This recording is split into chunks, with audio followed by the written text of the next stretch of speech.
तालचेर जाइथांतु एते माने 30-35 किलोमीटर जाइथांतु रास्ता घाट रे किछि कोन असुविधा सुविधा सब अछि से सब वंचित होई कि हमें आम पाख रेजिस्ट्री ऑफिस नथिले 35 किलोमीटर जिबाकू पड़ुथला। लोकंक समस्या दूर होला। लोकंक घर पाखरे रेजिस्ट्री ऑफिस होला। लोक खुशी रे नाचिले। आभासी माध्यम रे कणिहा तहसील ऑफिस रे नूतन रेजिस्ट्री ऑफिस शुभ उद्घाटन। कणिहा तहसील ऑफिस रे नूतन उपनिबंधन कार्यालय सह आभासी माध्यम रे मुख्यमंत्री श्रीयुक्त मोहन चरण माझीक कर कमल रे 57टी नूतन उपनिबंधन कार्यालय शुभ उद्घाटन होइछे।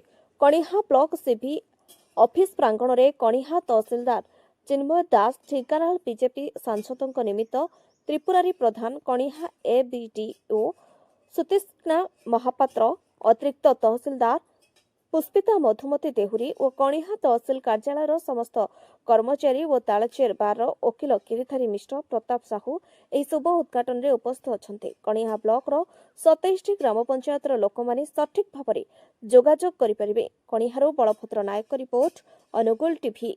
ऑफिस जो खोलला से मु विशेष खुशी। कणिहा तहसील अंडर आम 27टी पंचायत जाऊँगी।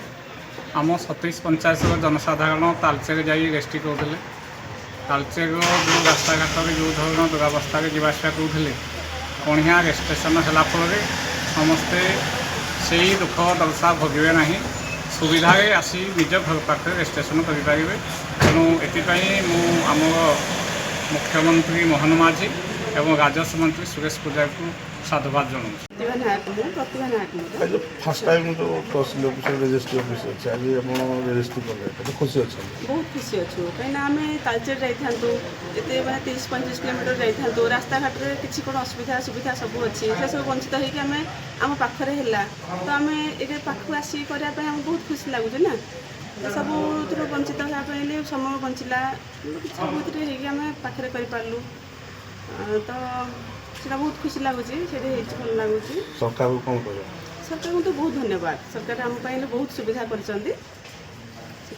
बहुत धन्यवाद दूँ। आप प्रथम रेजिस्ट्री कले कौन कह प्रथम जेहेतु फास्ट किना खोला है फास्ट रेजिस्ट्री आमर है तो आमको तो बहुत खुशी लगुच। आम बहुत खुशी अच्छु।